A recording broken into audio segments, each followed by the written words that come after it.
AskReddit, what's a crazy story you've never told? When I was like 8 I was running to catch up with my parents as we were walking down our street. I came to an intersection right as a car pulled up. At the exact moment he stopped, I fricked up and tripped. Rather than eat crap, though, I somehow managed to do a perfect front roll and keep running in one smooth motion. From his perspective, this dumber kid ran in front of his car, did some freaking weird ninja crap, and kept running without looking back. It's the only even remotely cool thing I've ever done in my life, and he was the only witness. A little while back my roommate was contacted by a wealthy man in the area who wanted to pay her to be his live-in pet for an entire month. She thought that this was a cute easy way of saying that it was a sugar daddy / baby arrangement. Turns out what he actually meant was that she would be given room, board and a very healthy allowance to spend a large portion of her day dressed as a cat, walking on her hands and knees, eating out of a bowl, using a litter box, and, yes, sleeping in a little cage at night. X wasn't even on the table. He was only interested in having a human cat for a month. She seriously considered the offer for a weekend, and then politely declined. My dad went to secondary school with John Lennon and was a couple years older than him.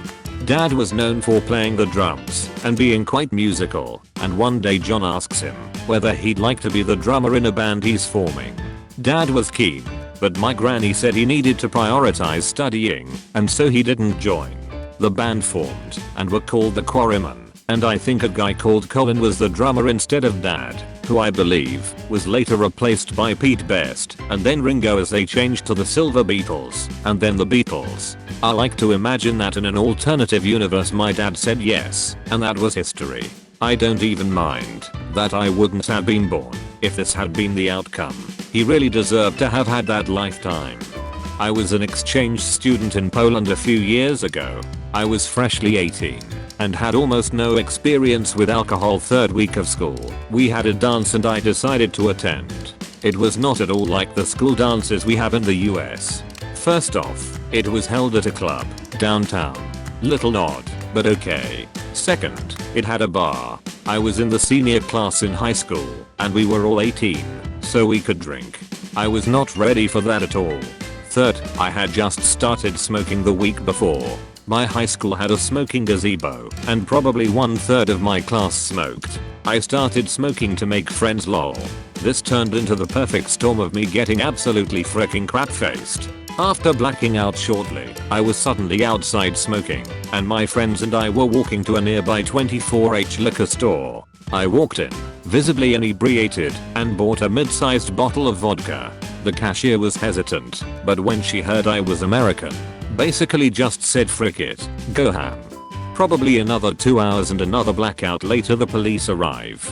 They start yelling at my class president for wandering in the road. For some reason drunk me decides I should get involved, even though I barely speak Polish and I'm super freaking wasted. I walk up to the cop and in the worst Polish I've ever spoken, tried to say leave him alone. But what came out was leave, and then a pile of vomit all over his boots. Oh frick.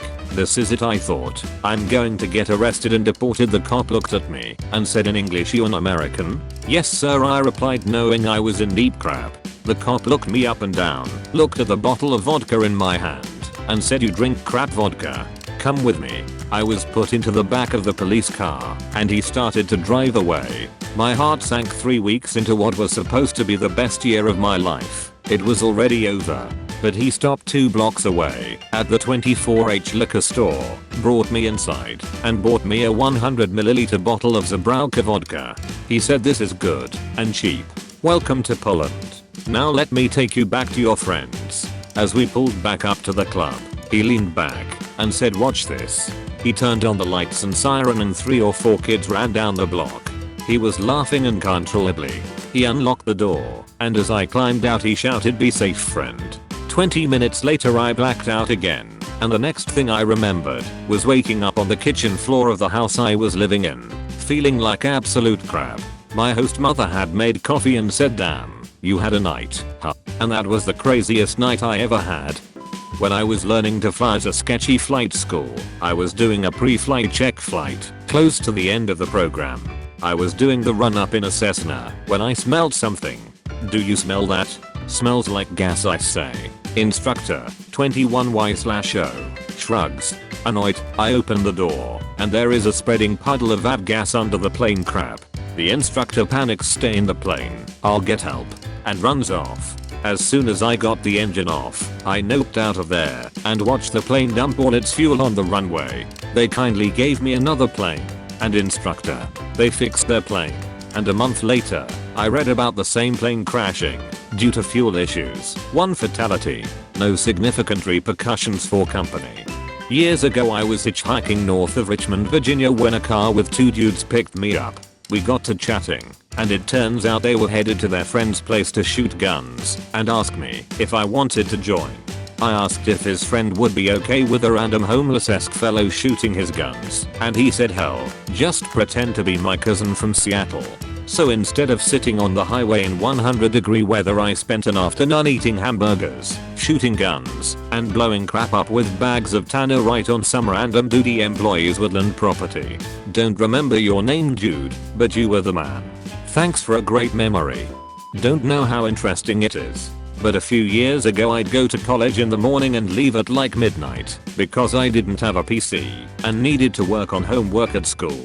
One time on the last train ride home, I had to catch 2 trains and 2 buses each way to get there and back. We were coming into the last station where I'd get off. There was this Asian guy acting a bit strange the whole ride. He gets up and stands in the middle of the car, and as a train brakes coming into the station he falls flat on his face from a full standing position, lays there until the train stops, stands up, dusts himself off, and walks out of the open doors like nothing happened.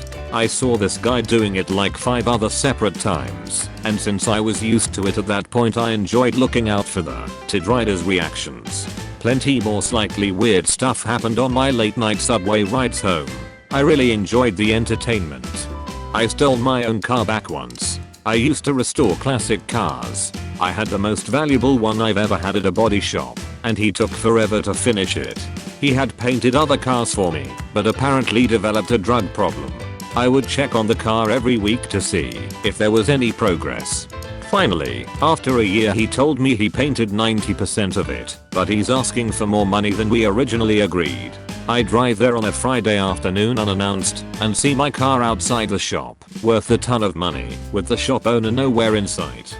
His neighbor told me he had left the car outside for 3 days and several people have tried to steal it. So I call a tow truck and tow it to my garage right away. On my home the shop owner calls me over and over again. He thought somebody stole the car. He kept calling me for months. I never responded. I used to go to a Korean middle school, so physical punishment for any bad behavior was expected. One day a few kids were talking in class, so our of math teacher decided that we somehow all deserved to get punished. He told us to kneel on our desks and started hitting us on the thigh one by one. We all complained, but figured we'd just get it done with and get back to class. But one of my classmates completely snapped. He pulled out a knife from his pocket, eyed why he had one, and put it towards the teacher's throat and threatened to kill him.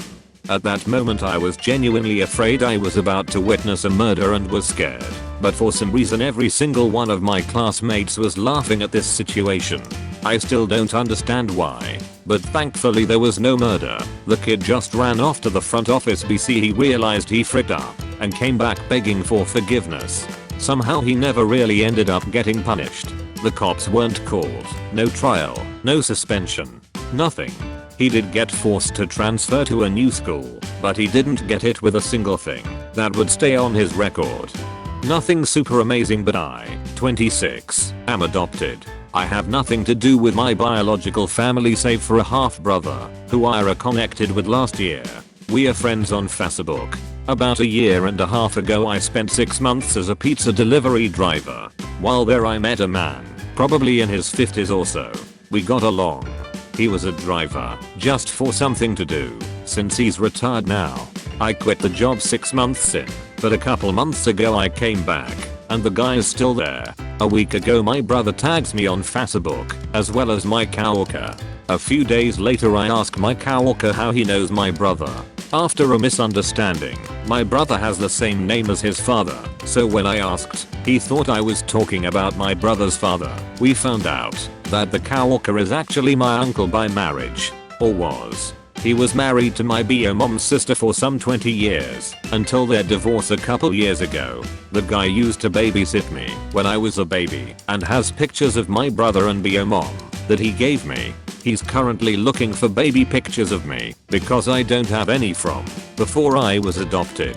My mom and dad would be super happy if he can find them. I met a homeless vet in Boston who was chilling at the bus station asking for change. He was pretty young, but had seen a lot of combat. I didn't have any extra money, but I did print out 2 copies of my bus ticket. He spent like 4 days in Baltimore with me at my grandmother's eating a bunch of dank food and sleeping in a real bed all under the guise of being my friend. Never talked to him again, but he was a really chill person. Edit. Holy Tamil, I really didn't expect anyone to even read this, but thank you all for your insights. The question was asking for crazy stories, not the most intellectual thing you've ever done. That being said, I absolutely do not condone bringing random homeless people to your family's house under the guise of them being an old friend. It did work out very well for me, and it's an experience I will always remember. I have since told my grandmother the truth and she just laughed and let another join. She still asks how he's doing. Also, thank you for my first platinum, kind stranger. I hope you all have a wholesome day.